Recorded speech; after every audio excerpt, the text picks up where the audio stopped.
Greetings. For this year's Roots Weekend, Alternate Roots has teamed up with Bancha Lenguas Language Justice Collective to interpret from Spanish to English and English to Spanish.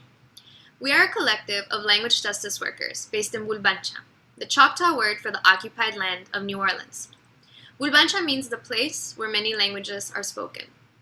Saludos! Para este fin de semana de Roots, Alternate Roots formó un equipo con el colectivo de justicia del lenguaje Bancha Lenguas para interpretar del español al inglés y del inglés al español.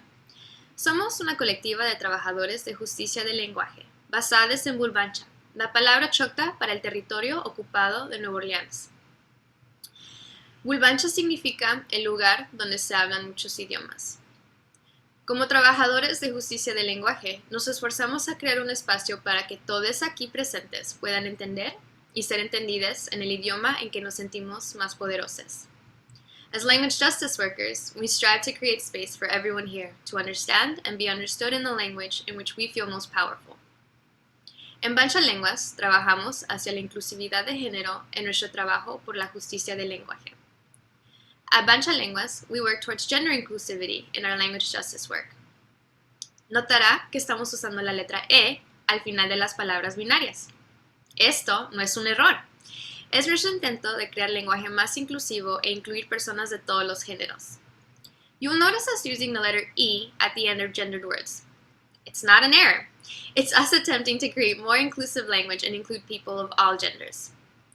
For our viewers watching the live stream, please know that we are providing interpretation from Spanish to English and English to Spanish using a conference call line.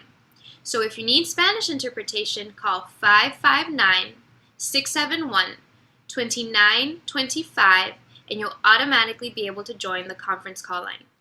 You will see the number pop up in the screen and in the chat.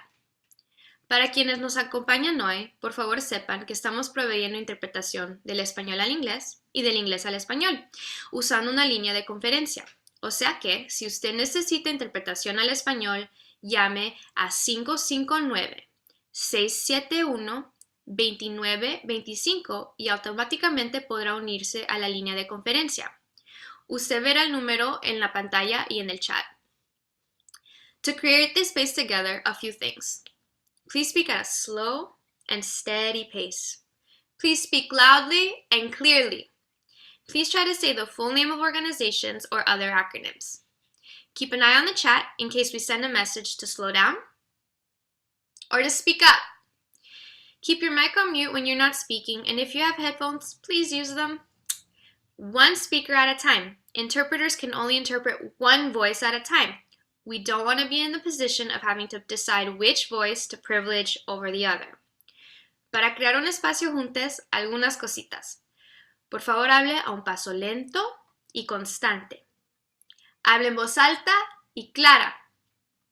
Intente decir el nombre completo de los acrónimos, por ejemplo, de diferentes organizaciones. Échele un ojo al chat por si enviamos un mensaje para que hable más lentamente o en voz más alta. Mantenga su micrófono en silencio si no lo está usando, y si tienes audífonos con micrófono, por favor úsalos. Una persona a la vez. Los intérpretes solamente pueden interpretar una voz a la vez. No queremos estar en la posición de tener que decidir cuál voz privilegiar sobre la otra. And lastly, don't suffer in silence. If you have any problems hearing us or the speakers, please send a message in the chat. Y por último, no sufra en silencio. Si tiene cualquier problema escuchándonos a nosotros o a los presentadores, por favor envíe un mensaje al chat. Thank you for your commitment to creating a multilingual space. Gracias por su compromiso en crear un espacio multilingüe.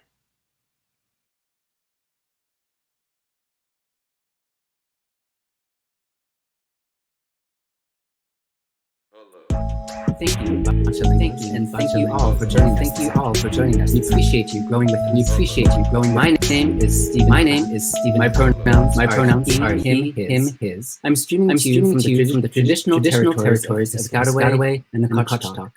I've been a member of Alternate Roots for 21 years. I'm currently serving as a member of the executive committee. I'm a Filipino American with long black hair. I'm wearing clear framed glasses, a purple shirt, and I'm sitting in front of a purple wall with guitars hanging behind me.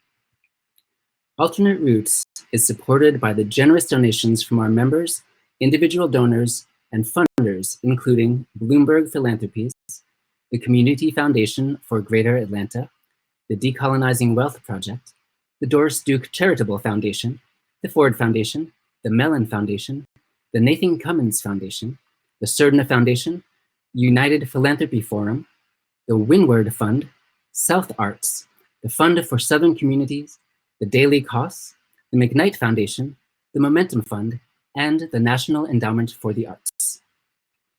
Alternate Roots supports artists in the Southern United States who are working to eliminate all forms of oppression.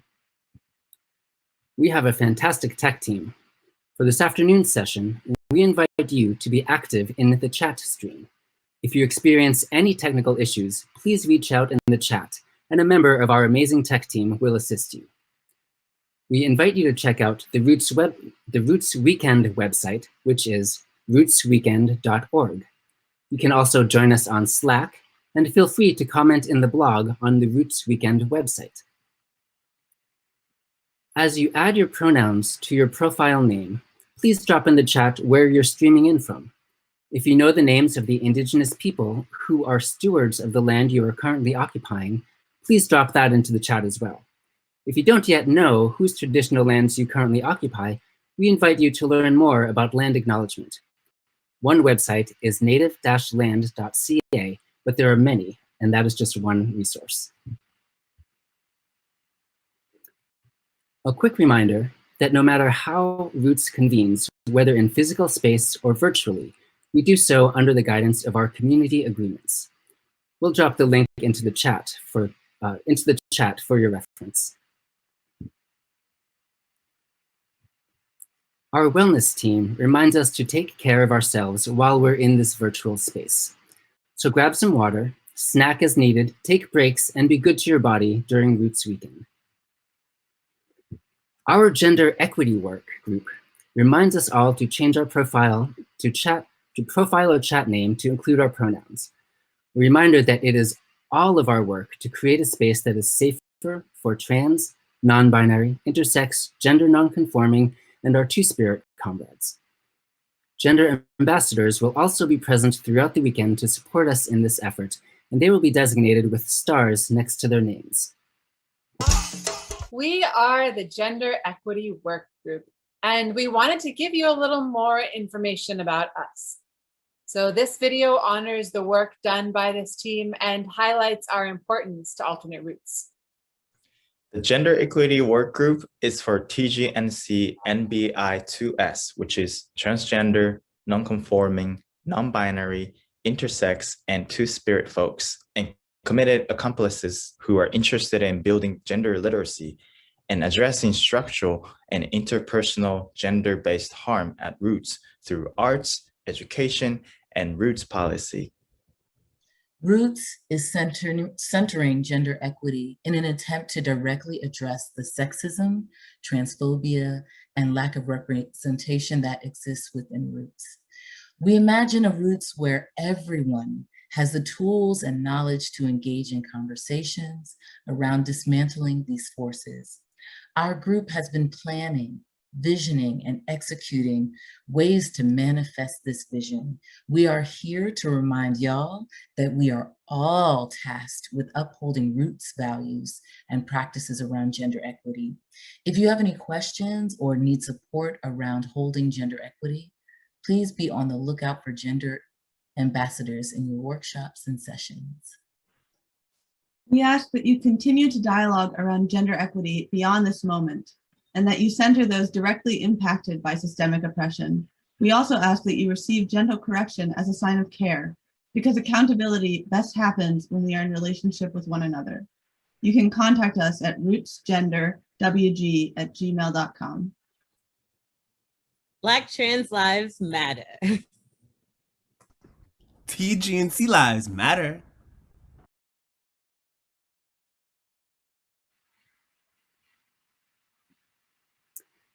Thank you so much. Gratitude to the Gender Equity team. As we dive into our session, let's first get grounded with the one and only Elise Witt.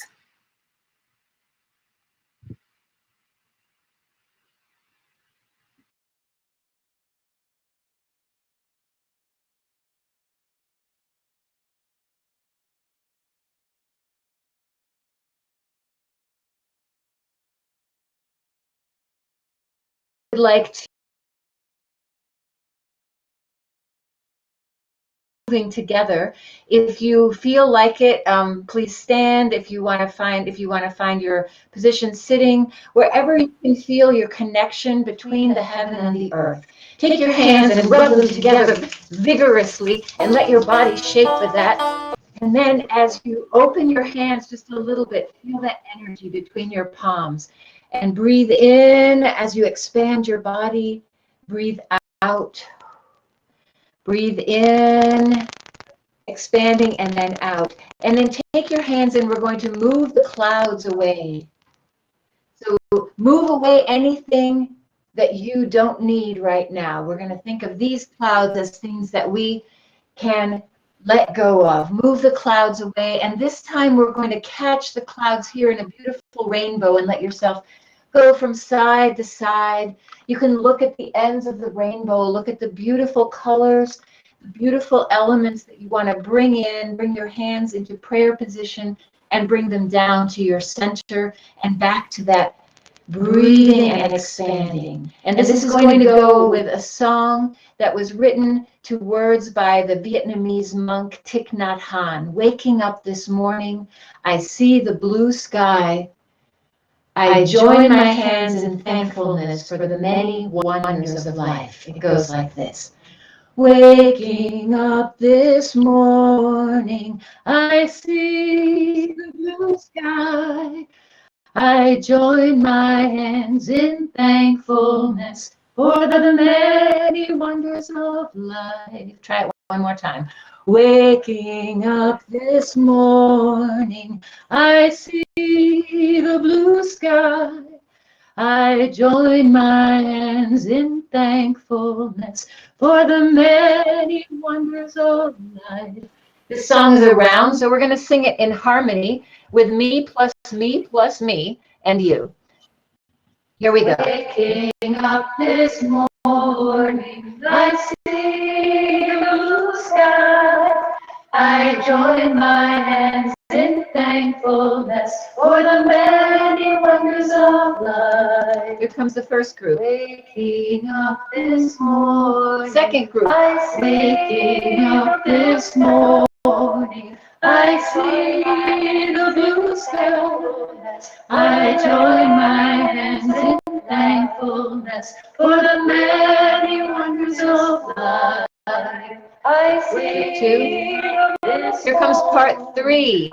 Waking up this morning, I see the blue sky. I join my hands in thankfulness for the many wonders of life. I waking up this morning, I see the blue sky. I join many wonders of life. Beautiful. So I hope that got you moving. And now let's pick it up a little bit with a song that was written by Claudia Eliasa and Dan Zanes. Claudia is from Haiti, and your part is going to be in Haitian Creole. The rest of the song is in English. But it says, when will I see you again? Roots family, when will I see you again? Qui le map we ou encore? Try that. Qui le map we ou encore? One more time. Qui le map we ou encore? And that's your response. Here we go. This is a song that traces through the seasons. Feel free to dance as you sing. Seasons change, the world is turning. Qui le map we ou encore? Through every day, the heart is learning. Qui le map we ou encore? That again. Qui le map we ou encore? Qui le map we ou encore? When autumn leaves are slowly falling, qui le map we ou encore? The hunger of the earth is calling, qui le map we ou encore? Qui le map we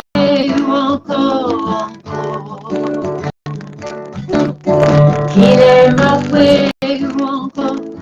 Winter when the snow is scheming. Kile makwe wonko. Below the ground, the roots are dreaming.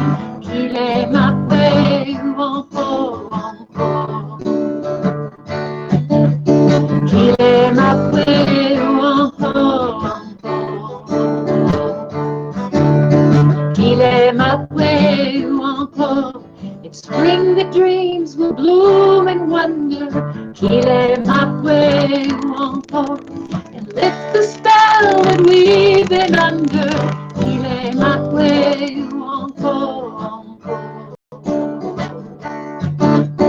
Kile makwe wonko wonko. Kile makwe wonko.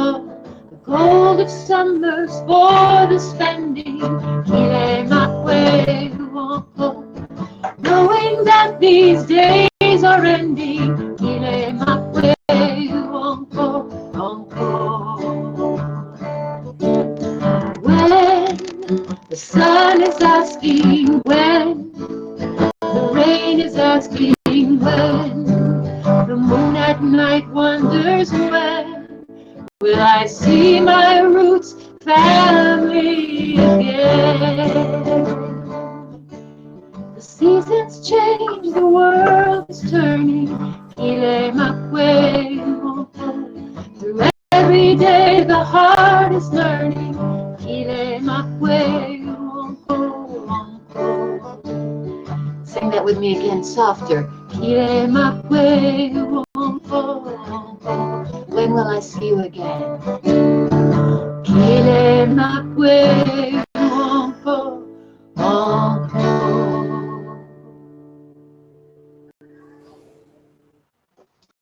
Thank you.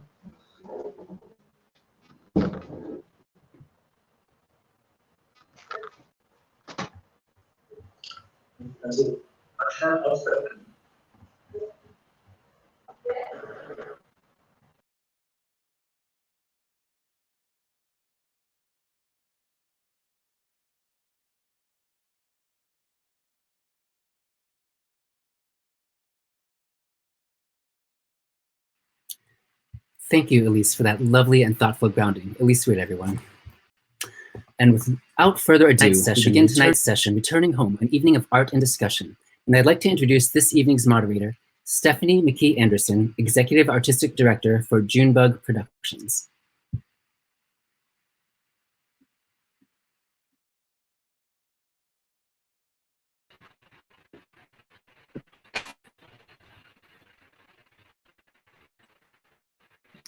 Hi, everybody. My name is Stephanie McKee Anderson. I go by the pronoun she, her. I am here and calling in from Bobancha, also known as New Orleans.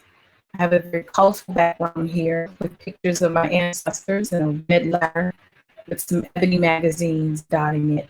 I have on a very colorful dress and some dark rimmed glasses. Thank you so much. I'm so happy to be here and to investigate with some other people who have been, I guess, viewed home as their muse as well. I'm excited to get into the conversation with four beautiful souls. Monique Verdan, Adam McKinney, and Muti Reed. So happy for them to join us. Before we get started, I'm going to share a little bit with you about Junebug Productions and our investigation of home. So we're going to start with the video of Come Home. This was our investigation of home as sharing with the other artists that will be coming to the stage.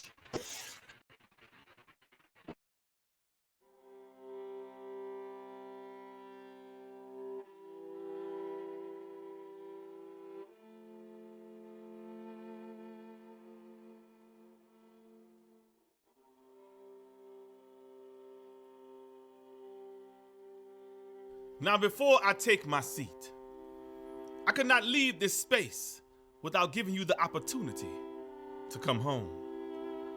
As we gather together in this place at this time, I ask that every heart and every mind be open, be clear, be unfettered by fear, and every soul within the sound of my voice, within the beat of this heart, knows a place called home. We call upon the ancestors, whose shoulders on which we stand, whose dreams we are realized, and pray that the blood of the enslaved washes all our sins away. Tell me, what would happen if today was the last time you heard that drum beat or that trumpet blow? What if the last feather fell from the last suit sewn? What if you went home tonight, put your head on your pillow, and when you woke up in the morning, there was no place to go to bear your culture?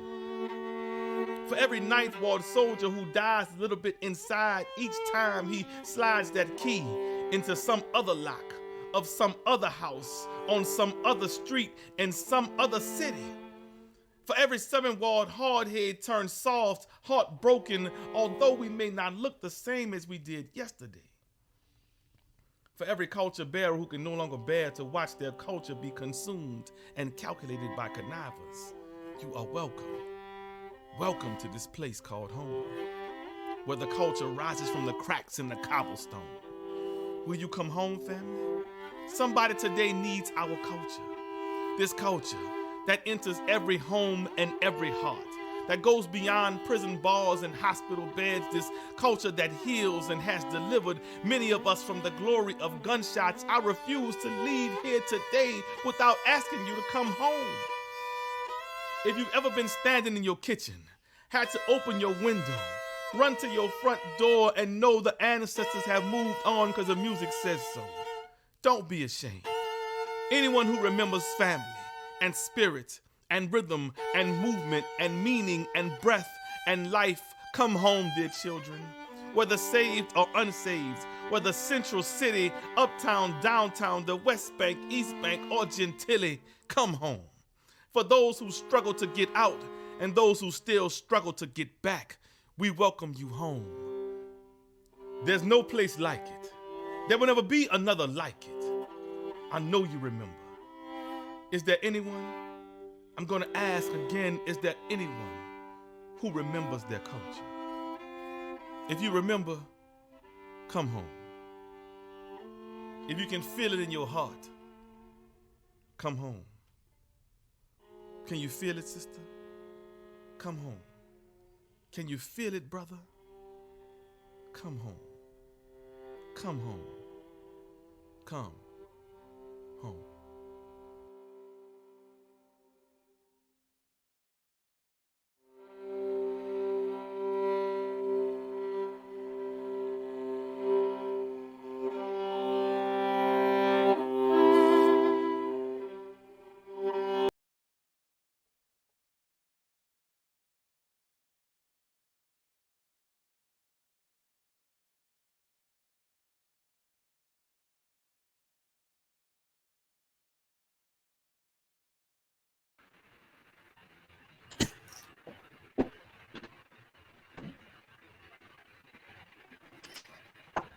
Thank you so much. I always get choked up when I see this video because it reminds me of all the beautiful things about home, and it also reminds me of the challenges.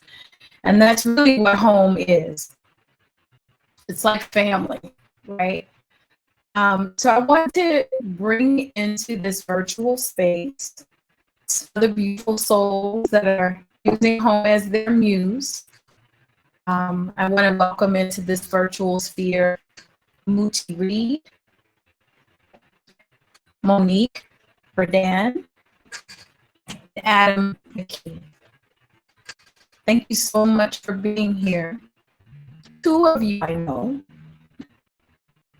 1 person I'm just meeting for the first time, and that's Adam. So Adam, can I ask you a few questions about home? I am curious about what started that investigation. Why investigate home right now? Why is that important? Why is that important to you?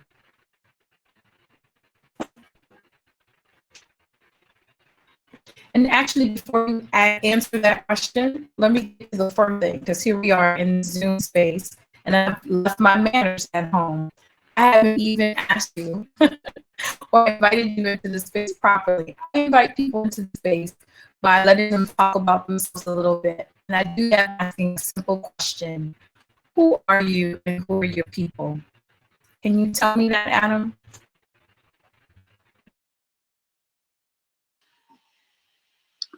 Thank you, Stephanie. Hello, everyone. Adam McKinney here. He, him pronouns, calling in from the unceded territories of the Seneca people. Some people call it Rochester, New York. And there's a cream wall behind me. I'm sitting in a salmon-colored chair that rotates, and there is a lamp over my left shoulder. I have longish, curly hair. My people are from Africa, Turtle Island, and Eastern Europe. I think the idea of home is a problematic one. I think that for us as black people whose ancestors were forced to come to this land, didn't necessarily choose to be here. And so in that way, there is an automatic tension. And obviously, colonialism is part of the conversation.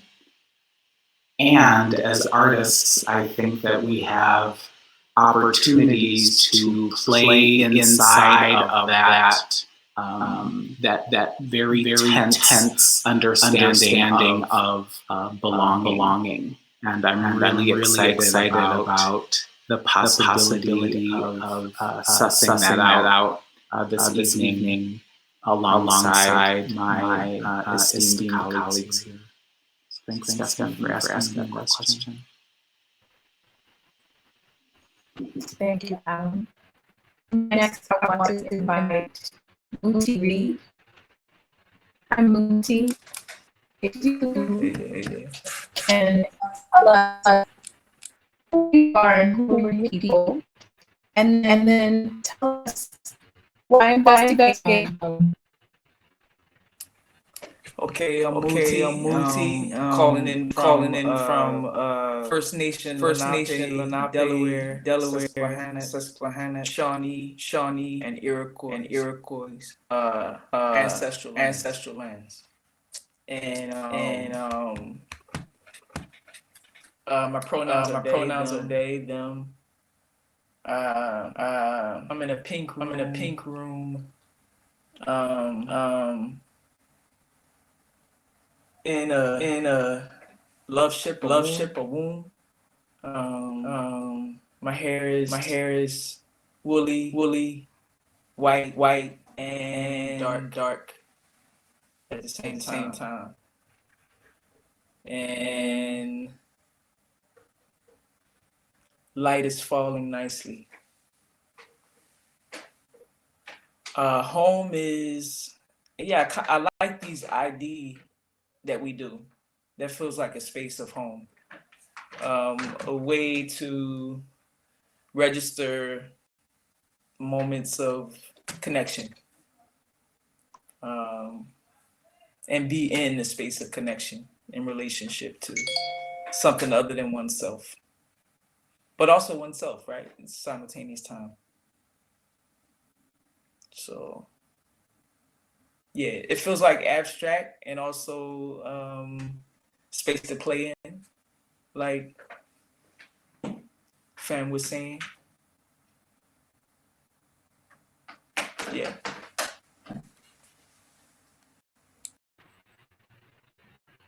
Thanks, Moonty.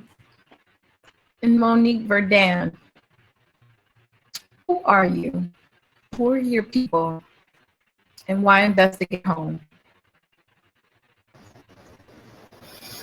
Halito. Hi, good evening. My name's Monique Ferdinand. I'm here at the end of the Mississippi River. Come from a place where fresh and salt waters meet, where the land is more water than land, and the water is so much a part of this place. I think that a big part of me is recognizing that I'm part of the Mississippi River, that I'm drinking it all the time. I come from the colonized and the colonizers. My father's people from the Homa Nation, here in Volbuncha, here at the Delta, much biodiversity, and my people come from many different indigenous peoples who are here in the Delta.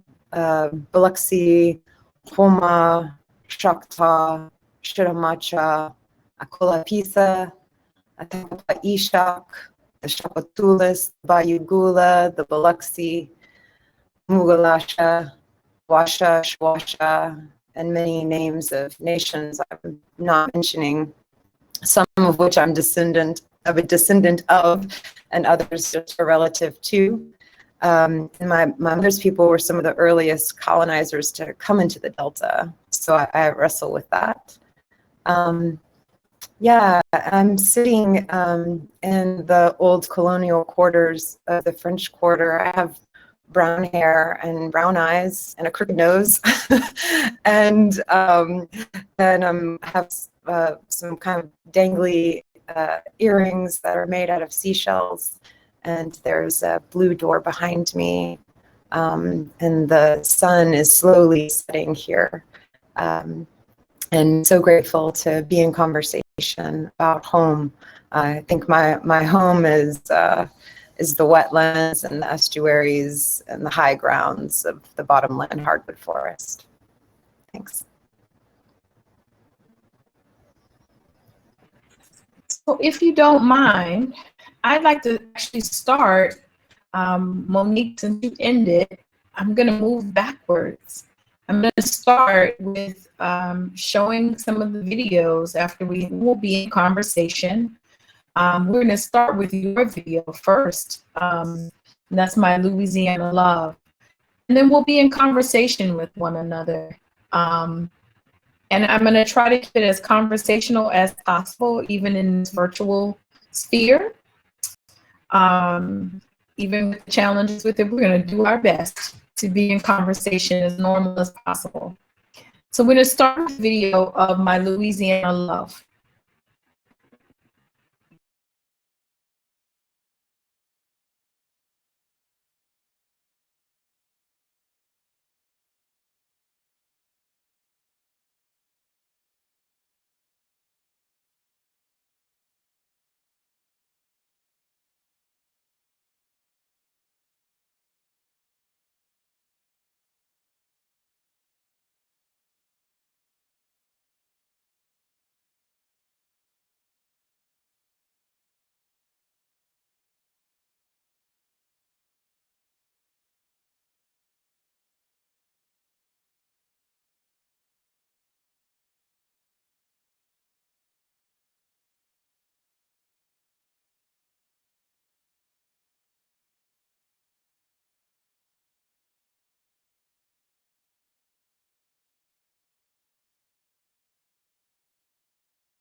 My family roots run deep in the wetlands of southeast Louisiana.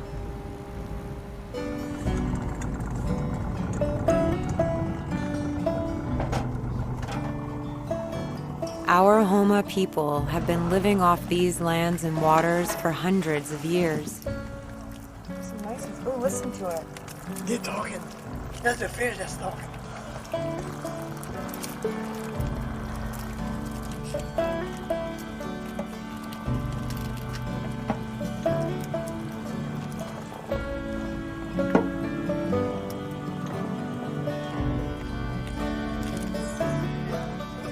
So imagine what it was like 100 years ago.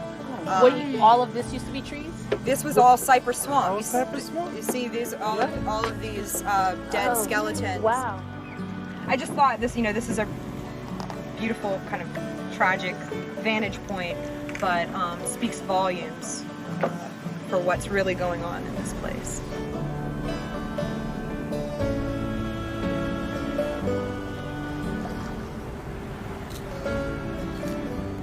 I want to keep living on our land, but I'm inheriting a dying delta.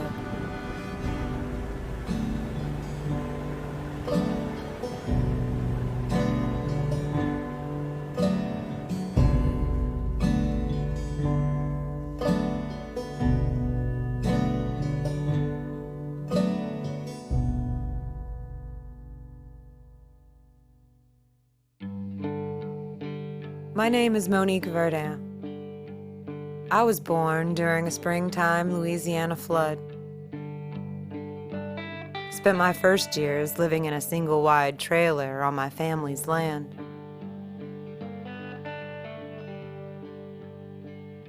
I loved running barefoot on the bayou side. When it floods, does it take a fish? After my parents divorced, my mother moved us 3.5 hours away to Pensacola Beach, Florida. I spent my childhood dreaming of returning to Louisiana.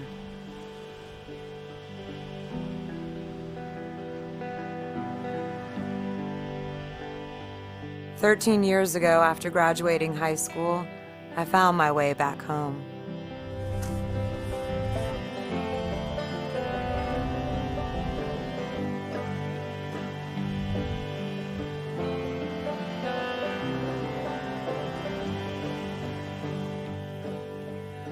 I moved in with my grandmother, who cares for my mentally disabled uncle, Neg.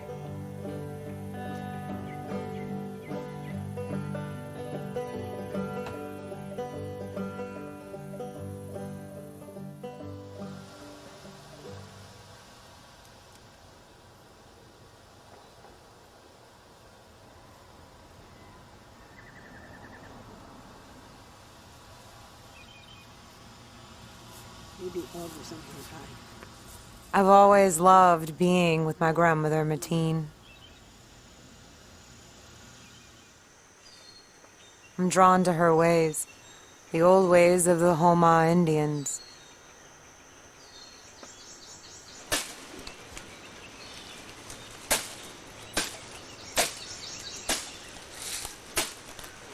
You just got the portion straight like a bean, Now like they need a branch. So I had a feeling these ways might someday disappear, so I started documenting them. Where to next?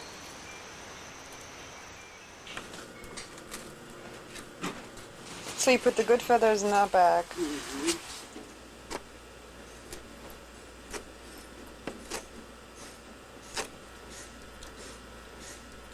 Okay, that's the name for tomorrow. That's 5 dogs. Oh. Yeah, oh man. Henry, Joe, Jack, Jim, and Bob. Great. My grandmother lives by the cycle of the moon, planting her garden when it's full and cutting her hair when it's new.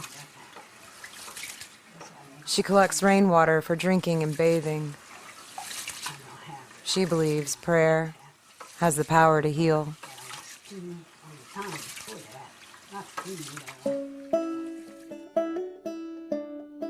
My grandmother told me stories of her childhood days, living with her clan in thatched palmetto camps. They were the indigenous people of the Delta, whose bloodlines were mixed with French settlers. They fished the waters and hunted and farmed on the land. The Louisiana Purchase had forced my ancestors into the least desirable swamplands between the Atchafalaya and Mississippi rivers. The Houma Nation has never been federally recognized. My grandmother just calls herself French Indian.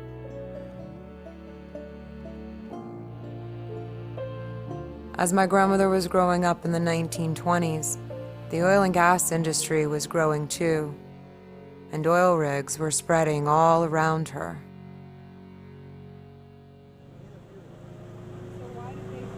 On my grandmother's 90th birthday, we took a trip down Bayou Pointe-aux-Chenes to where she grew up.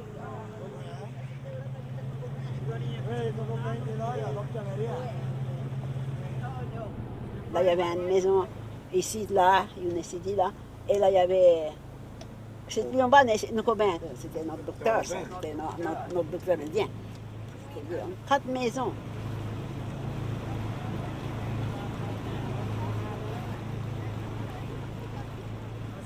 We were surprised how wide open these bayous are. Once they were only wide enough for a pirogue boat to pass.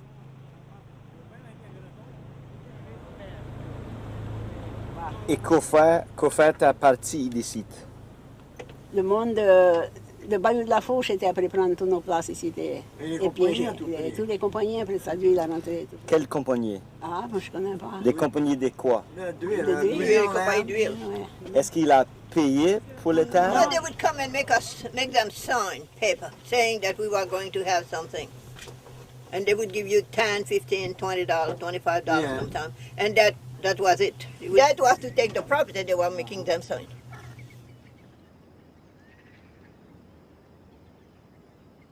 When my great-grandparents marked their X onto those papers, they didn't know how to read or write. They barely knew how to speak English. But that X took away their land and so much more.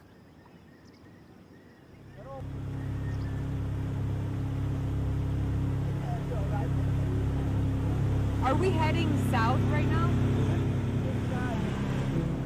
From the time my grandmother was born in 1915 to the time I was born in 1980, the oil and gas industry laid tens of thousands of miles of pipelines and dug over 9,000 miles of canals. This web of pipelines and canals helps Louisiana produce or transport nearly 1/3 of the nation's oil and gas supply.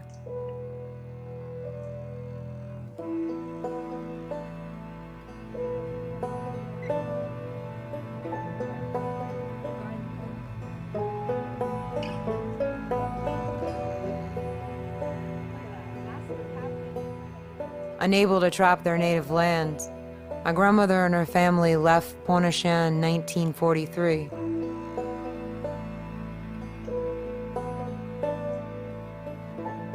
They filled their tank with gas and moved to St. Bernard Parish, 20 miles from New Orleans.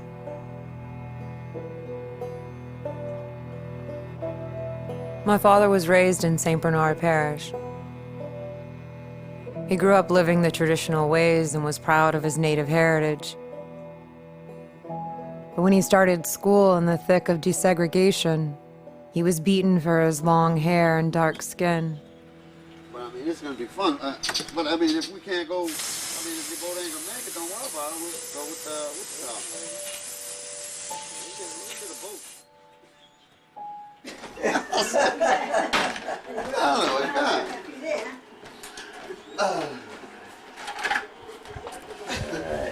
That's it clean.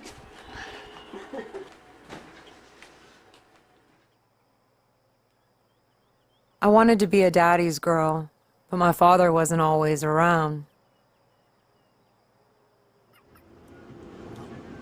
We got closer as I got older. Cagadog.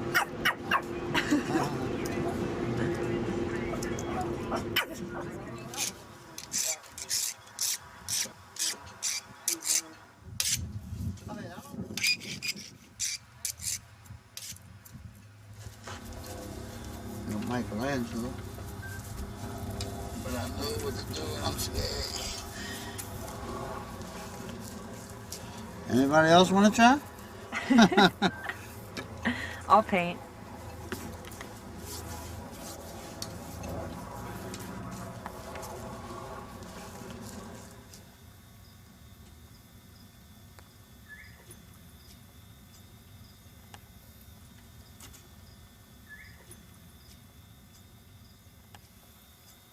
What is it?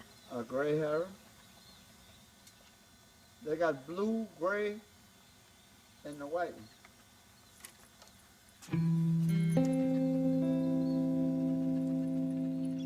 My father was always a magic man to me. He could make a car run without any gas, and he could make a dying man laugh. But he struggled with the drug and alcohol addiction.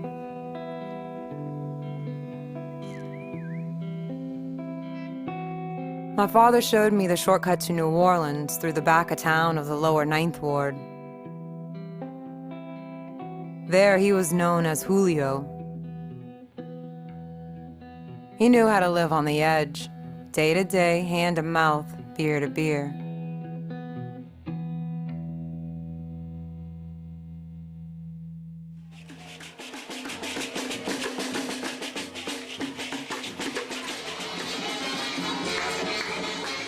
One night on a New Orleans dance floor, I met a man named Mark Krasnoff.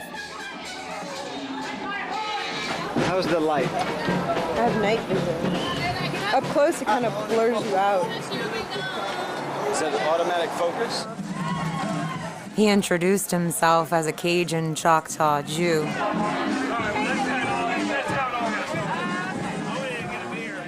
It was like bumping into an old friend I had never met before.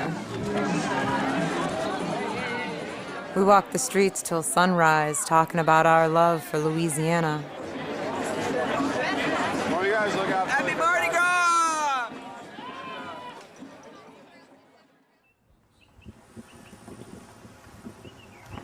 I invited Kraz to come down the bayou to meet my family. Hey!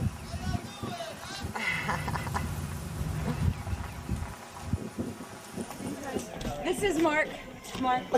Bernice. Hello. Hello, comment l'affaire, ça va? Ça va? He's a Cajun from Joe Platte. My family felt comfortable with Kraz around. His curiosity was charming. Tu manges des crabes? Hein? Tu manges des crabes? Ah ouais, bien sûr.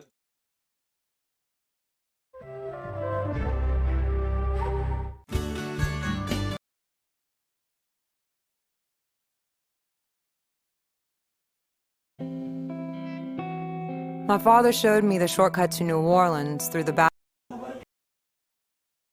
Hey!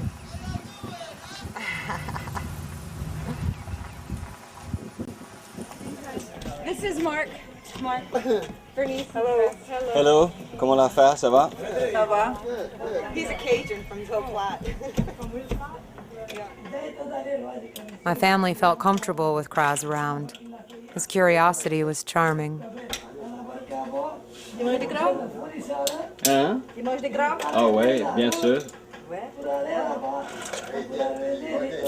Tu mets ça dans un soupe ou comment tu manges ça? On a fait un fricassé avec des chevrettes et de la viande de crabe.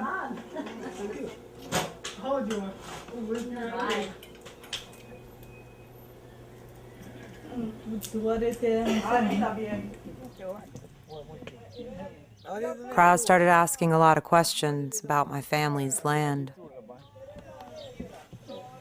How high does the water get when it comes here?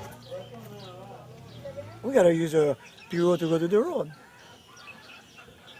You have to use a Piru boat to get to the road. To get to the road. From your house. Last year we had to do that.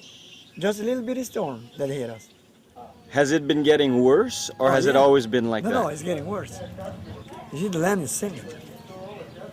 You see, more gas and oil you got underneath your ground, the higher you're going to stay. The more they're going to pump, the lower your land is going to go. South Louisiana is losing almost an acre of land every hour.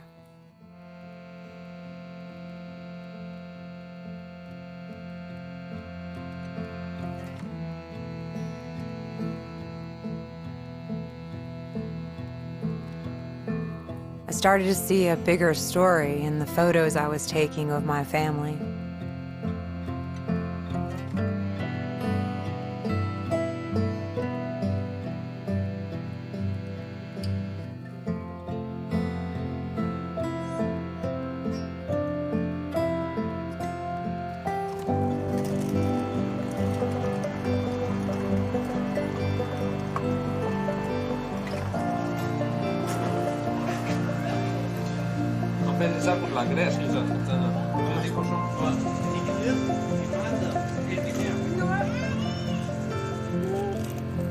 Are you hungry today? You eat yesterday? Huh?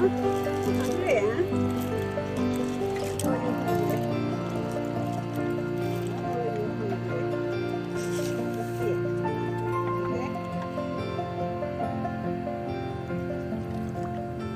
As Kraz and I went deeper into exploring our Louisiana, we were also falling in love with each other.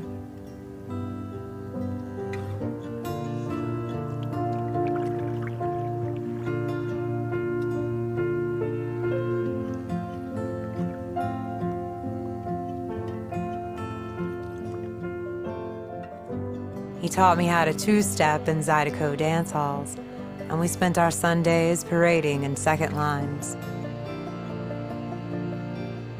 Within a few months, I was living with him at his home in uptown New Orleans. I was working at a coffee shop, and Kraz was working as an actor.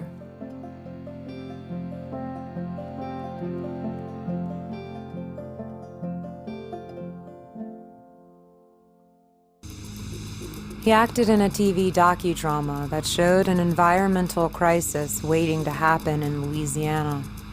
The port's director of operations, John Hamill, knew he had little margin for error. A hurricane blew into the Gulf of Mexico that severed the supply of oil to the nation. The loop pipeline that carries 1 million barrels of oil into America a day had been severed. The show aired 3 months before Hurricane Katrina.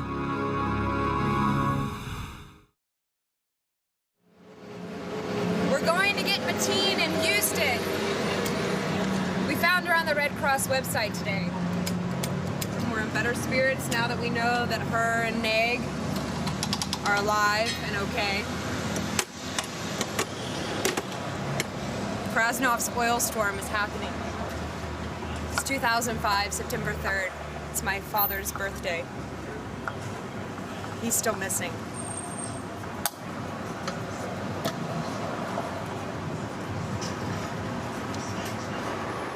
We evacuated New Orleans on Saturday and ran to Baton Rouge. Baton Rouge was pretty bad, and as obviously we've come to be aware of, New Orleans is gone, actually.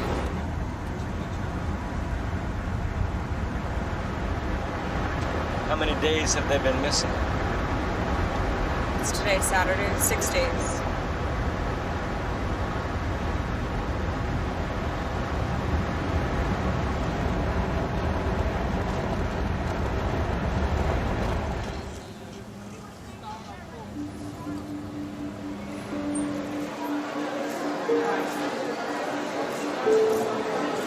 Section C, you see it?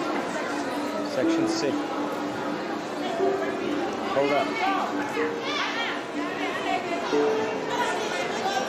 Let me orient myself. This is C, right? I thought talked to her and she said we were such and such place. Yeah, she said Exhibit Hall C is what I'm walking into. Okay? Yeah, but we didn't even walk around. We're just They're by the men's restroom. So, men's. Hey.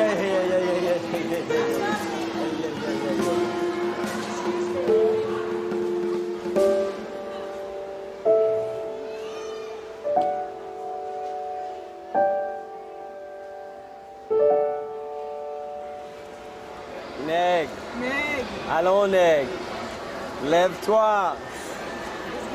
Lève-toi. Neg. Comment tu te sens?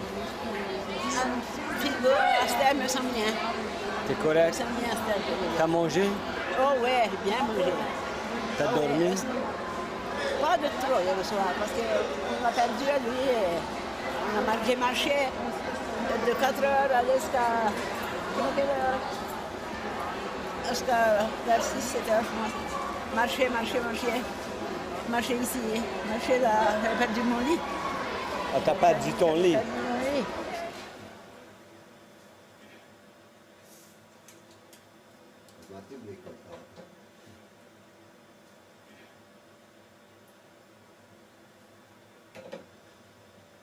You should start your own exercise show, Martine.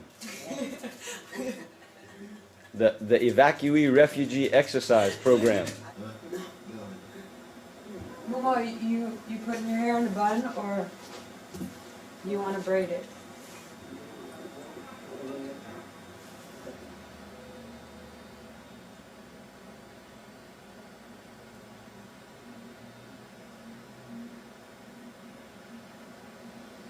How are you feeling?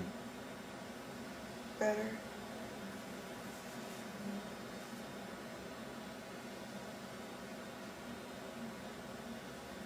What does it mean?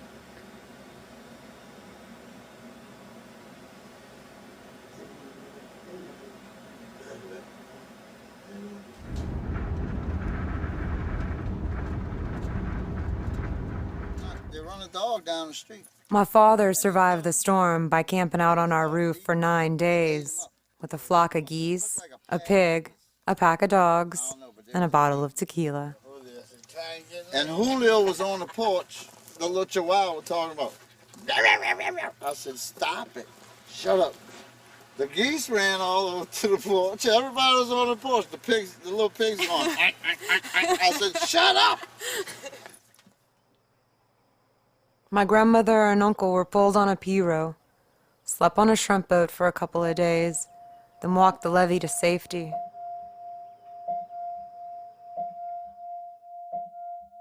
That pirogue helped save my grandmother when she was 90, just as a pirogue did when she was 11 in the hurricane of 1926.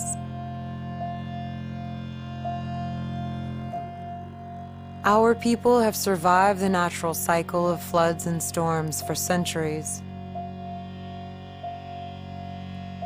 But now, we face natural disasters in a world manipulated by man.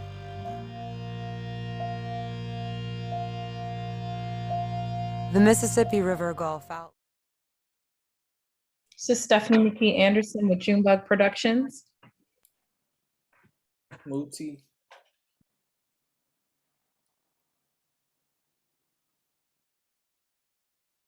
Yeah.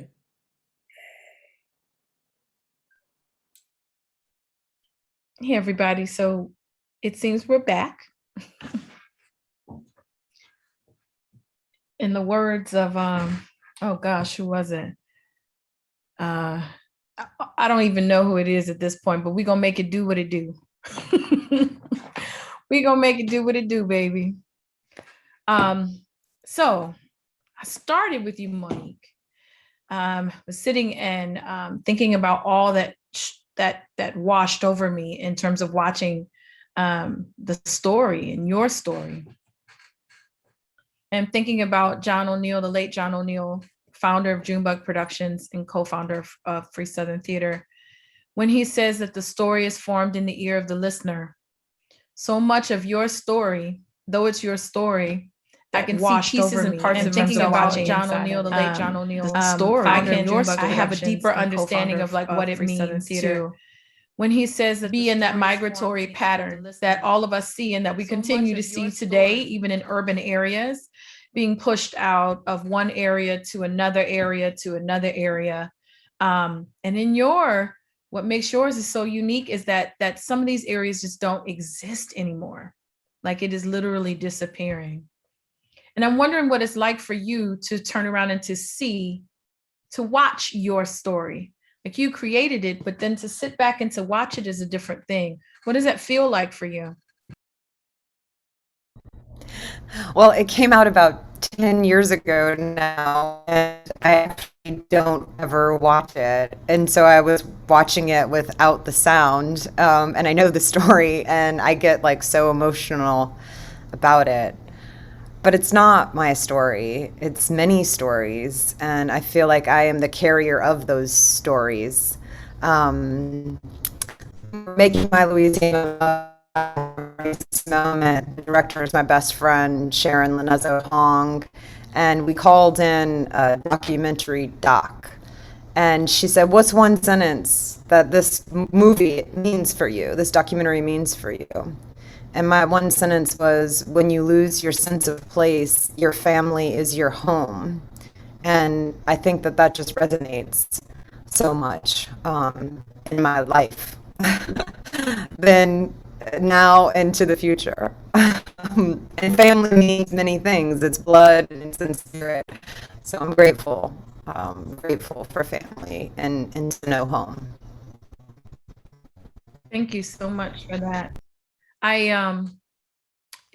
What I was struck by in that was the use of both historic footage and then also photographs. I'm reminded of my father.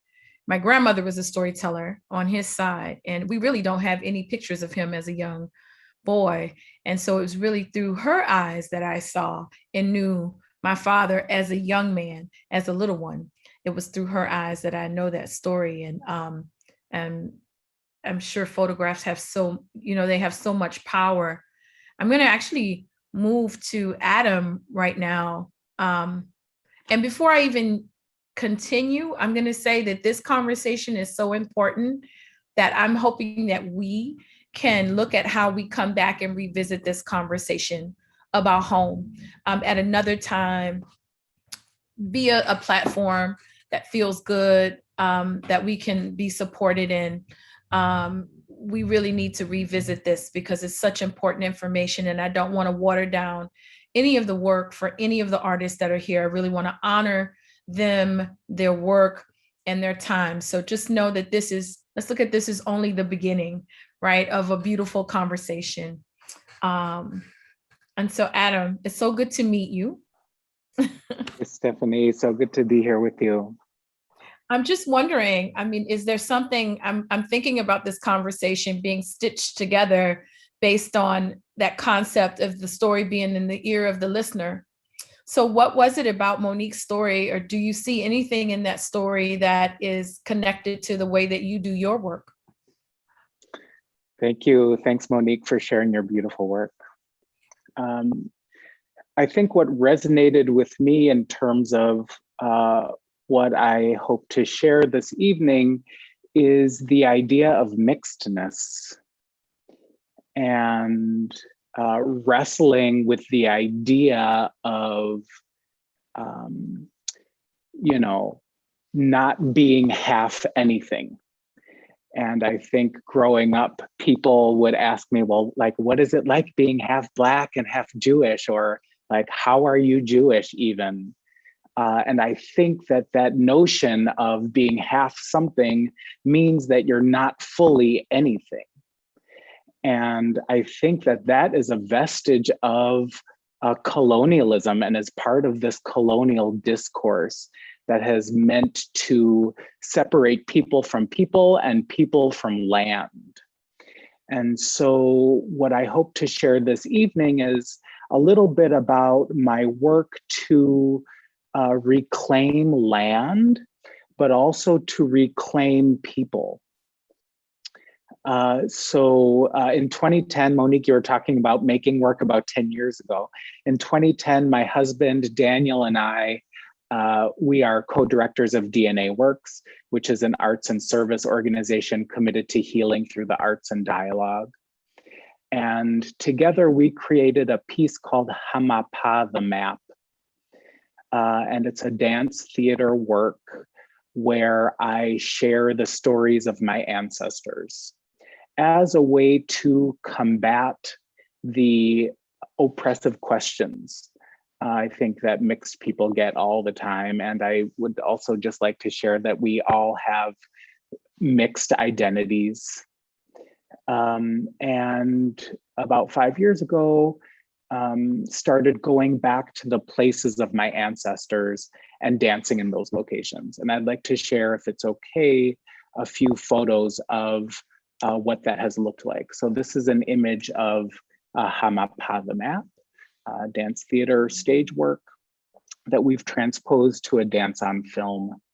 And so here's an image of me dancing at the Krakow, Poland ghetto wall, this wall that was used to separate Jews from other people in Krakow, Poland during the Second World War. And this idea of trauma being transmitted through bodies, and are there ways to use the arts to heal those transmissions so that we can end that cycle. And the last photo that I think I'll share is this photo of me dancing on the land that was once owned by my great-grandparents in Colt, Arkansas, Frank McKinney and Doshi Brent McKinney. The land was once a cotton field and is now a soy field. And when I went to Arkansas to dance on this land, I serendipitously met 75 new, old family members after about an 80-year separation. The search for land and dance connected me back to my Southern families. So I think that's where I also make connections with Monique's work. Adam, do you mind kind of showing a little bit? I know that our time is has been shifted a little bit, but I'm wondering, were you able to share some photographs?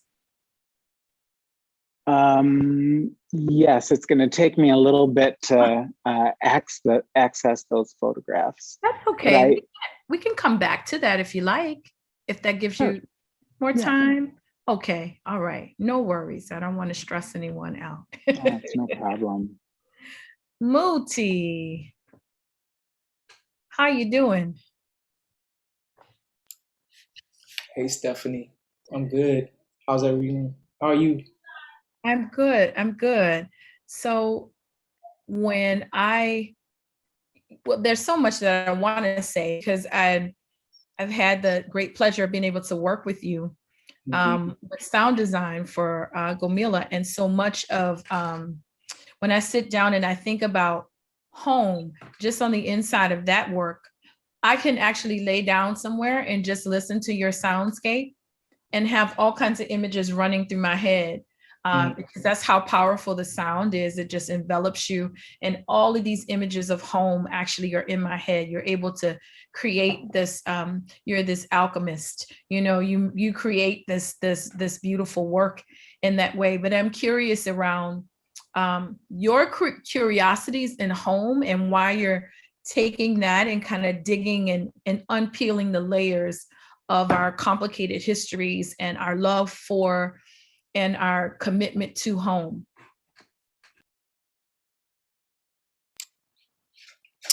I don't know if I necessarily think about home so much. Maybe home in the work in terms of Yeah, I don't think too much about home. I don't know if I understand the concept really. But what I do know is that I find home in certain things, you know, so relationships with people, language, culture, art, the ways in which we connect, like in a embodied way, and also just being in, you know, making space with each other. So I definitely think in my work, I'm creating those relationships, and also just seeing them exist already through the media, because I work a lot with archival media. And so I'm constant, whether it's my own or whether I'm getting it from the internet, I just kind of look at relationships through this media content, you know? So how do you describe it? Not wanting to put it in a box or anything, but how do you see your work? I see it as it's an experience, you know, a moment to participate in an experience for a few minutes, you know. I appreciate that. I appreciate the idea of like an experience. I feel like as we investigate things, I know for us, we're always thinking about how do you create, and I say this all the time, the question that I go into the work when I'm creating it is also, all right, now that it's been created, how do I prepare people for the world they're about to enter? Or do I prepare them? Or do they just come in and experience that world? You know, sometimes it requires preparation for whatever I'm leading them into. And sometimes it doesn't. It's just like my curiosity is in what stories are they picking up as they come out? I'm wondering how they've experienced that work. Yeah, definitely. Oh, I'm sorry. Go ahead, Steph. Go ahead. I mean, I like that thought. Like, I like that thought of intentionality as well as whatever you get is, and whatever you experience is whatever you experience. Like I would say my intentionality in making work is to be in certain relationship myself, you know, whether it's through color, through being in space and being in relationship with the things in my atmosphere, being in connection, questioning things, challenging things, struggling with things.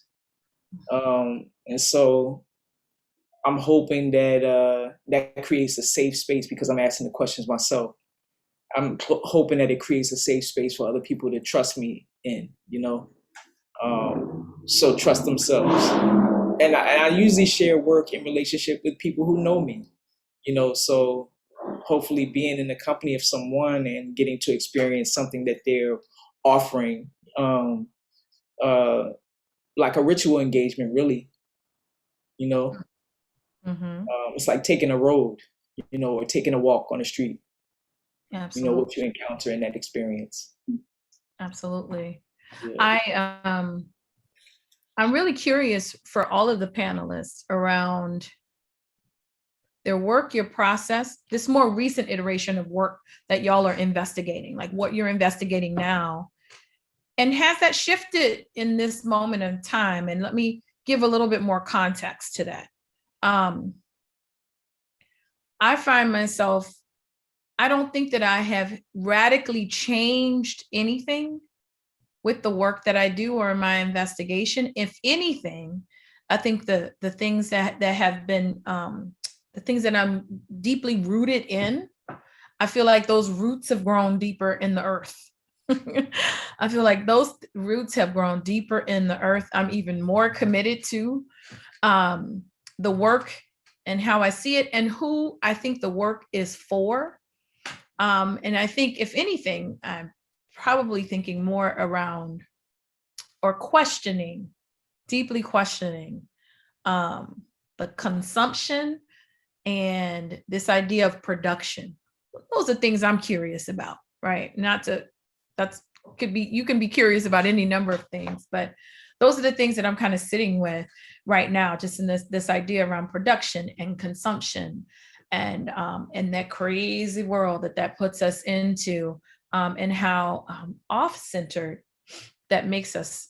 In some way, this moment in time has actually recentered me in a way that I think I've needed. So I'm curious around this moment and how it deepened your work, or this investigation, or shifted it in any way. I'll start with Adam. Thanks, Stephanie. I love this idea of the work that we create is the same work, and that it expands and grows wider and deeper. I shared about Hamapa, the map dance on film, and this idea of looking for land and looking for people. And that work has changed in working to reconcile histories of racial terror lynching in the place that I live. And so just a little trigger warning here that I'll be discussing racial terror violence.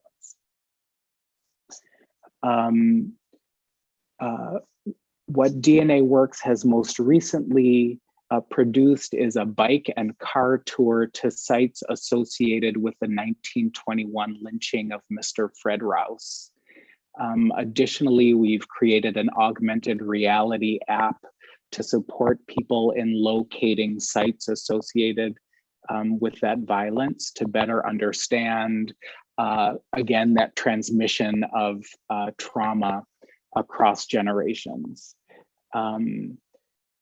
And it has also morphed into civic action and civic activism in the acquisition and transformation of a former Klan hall that still stands here in Fort Worth, Texas, and turning that into a community arts center that will be known as Fred Rouse Center and Museum for Healing and the Arts. So again, I think for me, it's like home is in people, and we get to keep like reaching for each other and going deeper and deeper into our roots, even if the roots are uprooted, that we get to like fill in those holes and those gaps through our artistic practice. That's so beautiful. Thank you so much for that. Monique. You're welcome. I mean,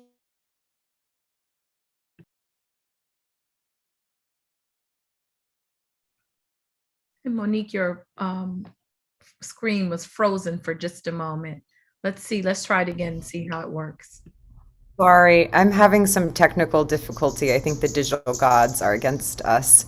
I made a film, My Louisiana Love, and I don't know if I'll make another film, because making a film is hard, and making a film about your life is like even weirder and harder. But I've been looking for solutions. I feel like I made My Louisiana Love because I wanted people to know what was happening again with Hurricane Katrina or the Peaceville. And so now I'm searching for solutions, building a float lab to see what it's like to adapt to living on water. And growing gardens. I'm helping to support a network of Indigenous women across the Gulf South to set up medicine and food gardens, and leaning into food security and food sovereignty, because knowing that is, that's key to be healthy and to find creation. So the storytelling world has led me to looking for solutions and in community. I'm grateful for that. Thank you so much. That looking for solutions, sometimes I think these moments are like looking at things that existed and actually honoring some things that we already had. The other day I woke up and I was remembering. And I was just sitting down and thinking about the act of remembering and the practice of remembering, and knowing that there's so many things that my grandmother said or told me, my grandmothers have said or told me through time. And it's something about right now, because as I'm thinking about home, I'm just thinking about home base and the people who make sure that you're around and that you're safe and loved and you know, and help you navigate this crazy world. And I'm just remembering there's so much that they gave me that I don't think that I recognized what gift that was in that moment, and how it's like centering me in what it is that I need to do next. And you're naming like, okay, I've said that because this is important. And now this is sort of laid out a trajectory for me, you know? So it's like almost in making that work, it gave you the tool or the fire or whatever it did, the energy to move to like the next place, you know, and the next place for you. Like, I want to move towards action, towards solutions, you know, in that. Muti, how is this washing over you? How are you? What has this moment done for you in your work?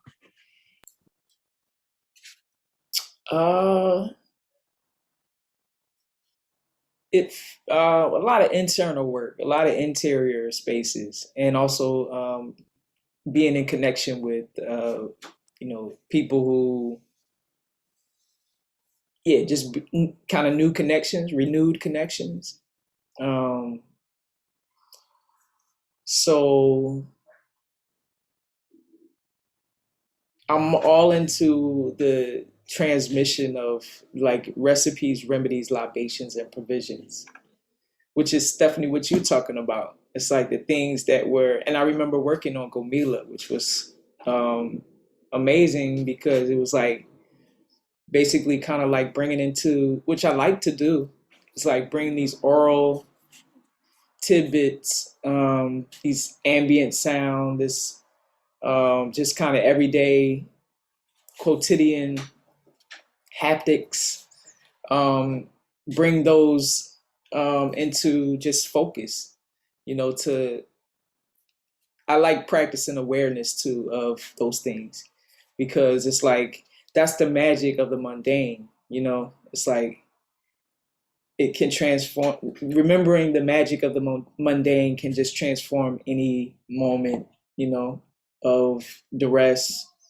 I mean, maybe not any moment, right? But I know every moment for me be like duress, you know what I'm saying? So it's like, I need this. Yeah, it's like weed, you know? Yeah. I need to paint these pictures, like, you know what I'm saying? Like, right. Yeah. Oh my goodness. I want to be mindful of time, and this is not, I hope that we're looking at this as a moment in time to revisit, that this is like the beginning of our conversation about what it means to dig into our work in the various ways. Wanting to, as I'm being given a time check, wanting to make sure that we see this as a beginning of the work. We can probably talk forever, but what I want to make sure that we do is that we come back and we revisit this on a platform so that we can share the really powerful, beautiful, important work that all of you have created and continue to investigate. It has been a deep honor to be here with you tonight, to talk to you, to get to know you a little bit better. I'm almost ashamed because I'm sitting here and all of this time I went, wait a minute, I feel like I know Adam, and I do. Your hair, you look like a completely different person. It's so funny. So I'm sitting here the whole time I kept going, I know this person. I know this person. Indeed, I do know this person. So it's been an honor because I know everyone that's in this and on this panel. And I'm grateful to you. I love the work that you do. You're all powerful artists. I'm hoping that you stay centered and grounded and safe. And I'm sending you off with nothing but love and deep, deep respect for what it is that you do and how it is in service to the people and communities that we love. I thank you so much. Until we meet again, take good care.